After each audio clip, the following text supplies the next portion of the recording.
को सुखी रहने के लिए जो भी मुझे अपने गुणों का परित्याग करना होगा वो मैं करूंगा। अब प्रजारंजन लोक रंजन यानी लोक कल्याण, यह राजा राम का करना है। राजा के शाश्वत मूल्य क्या है? कोई भी दुखी न हो, इसलिए राम कथा वो वाल्मीकि में हो, राम कथा का वो स्वरूप व्यास महाभारत में आख्यान के रूप में ले आ रहे हो, गोस्वामी तुलसीदास रामचरितमानस में ले आ रहे हो, नेपाली की राम कथा में भानुभक्त ले आ रहे हो, तमिल की राम कथा में कंब ले आ रहे हो। विचित्र नाटक लिखते हुए इक्ष्वाक वंश के रामचरित्र को का वर्णन करते हुए गुरु गोविंद सिंह ले आ रहे हैं। सर्वत्र एक चीज कामन है, सर्वत्र एक चीज समान है कि राम सर्वत्र, राजा राम सर्वत्र, राम राज्य की त्रिविध दुखों से मुक्त व्यवस्था की निर्मित के लिए निरत व्यक्ति, और यही व्यक्ति का भी शाश्वत मूल्य है। मूल्यों का संसार, यह संसार धर्म क्या है? तो धर्म मूल्यों का साम्राज्य है।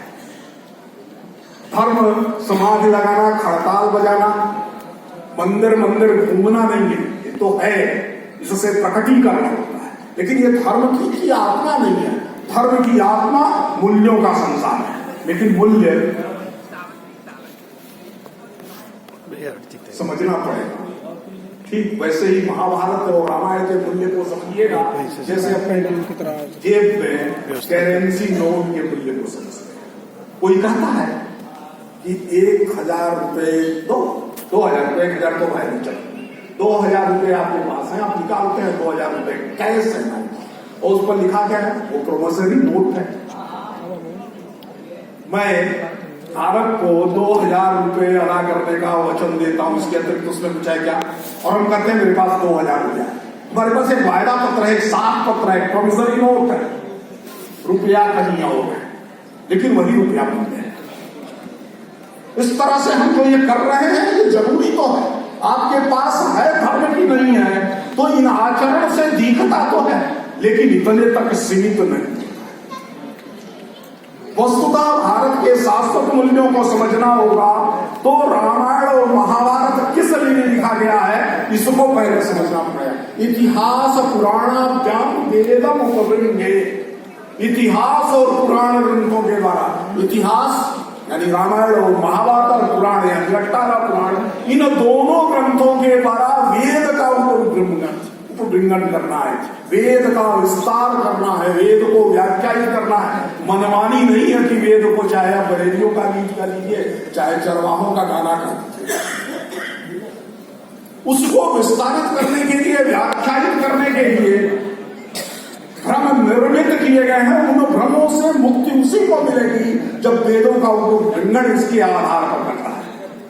काफड़ंगो वेद हो गया, जितने पीटर मैकडॉनल्ड ने वेदों का इंटरप्रिटेशन किया उसमें उन्होंने कितने अंग पढ़े थे मुझे नहीं मालूम, महाराज जी को शायद मालूम है।